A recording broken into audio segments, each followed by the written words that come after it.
Well, it's not a holiday weekend for me and the Parker family. It's probably not a holiday weekend for you, but for some of our neighbors, our Jewish neighbors, it's Rosh Hashanah.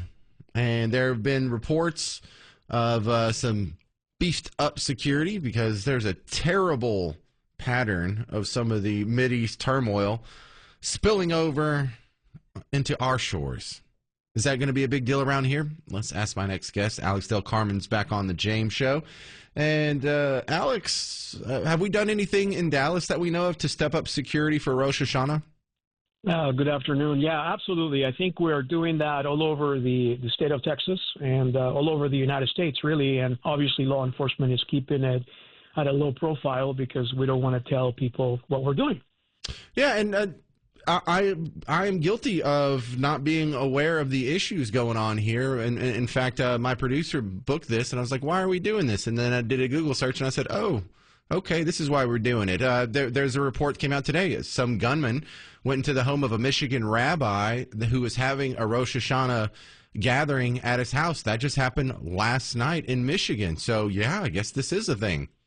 Yeah, if you look at some of the what's happened this morning, for instance, in the sense that now police departments like Pittsburgh, Philadelphia, New York, Chicago, L.A. have announced publicly that they are, in fact, engaging in proactive patrols and various other things that they're doing in order to make sure that in these particular Jewish centers and synagogues, there aren't going to be any issues that happen, right? But sadly, you know, as you and I have talked about in the past, all it takes is one person to find the opportunity and the right time when law enforcement may not be present in order to cause harm, and hopefully we'll be able to prevent that this year.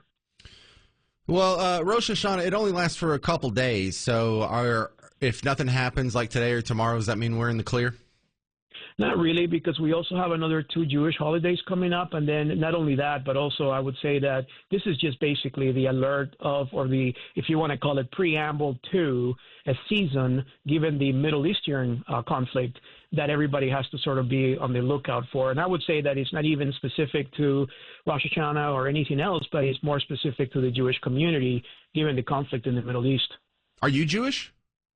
I'm not. I'm actually Catholic. What are the two holidays? Jewish roots. Yeah. What are the 2 holidays coming up? Well, so we have in the Hebrew calendar, right? So we have Yom Kippur, which comes up afterwards, and then obviously we go into our own Christmas holidays that they celebrate at the end of the year. But but anyway, I think for us, Christians, and as well as for the Jewish community, Tishri, which is part of the 7th month of the Hebrew calendar, they have many holidays that are coming up in the coming weeks and coming months, and for us, it doesn't really matter in the law enforcement community whether or not they're celebrating or not celebrating a particular episode, given what happened in Israel 2-3 days ago, where the Iranians launched an attack against Israel. It really is launching an attack against every Jewish person in the world. We are 4 days away from the anniversary of October 7th. I imagine there's some security concerns for that.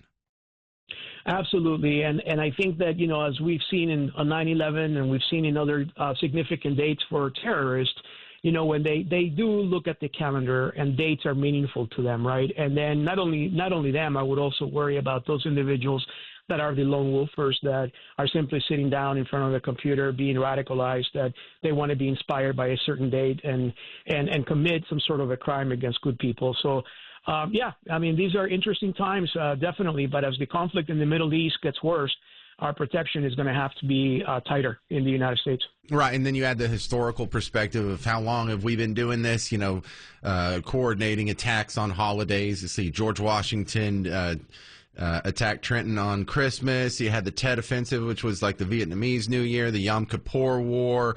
Benghazi was on September 11th. So, yeah, there's a disturbing pattern through history here, Alex. Absolutely. And, as I often tell my graduate students at Tarleton, the best predictor for future behavior is past behavior, right? So we've learned a lot over the years in terms of the mechanisms, the systems in which terrorists attack us, but that's not to say that they're not going to find a new way to do it. So we have to stay ahead of the game and almost get into this philosophy of being able to predict and hopefully accurately what their next move is going to be so we can prevent it and hopefully arrest them before they do any harm against Americans. Do you have any work we can find online? Do you have a podcast or a blog or something? I should have a podcast and a blog, but they can, your listeners can find me at the Tarleton website on tarleton.edu, and I'm happy to interact with them. They can certainly email me, and I've received really great emails in the past, people asking really good questions, and so the conversation continues. Alex Del Carmen, Tarleton State University. Thank you very much, sir. Thanks for having me.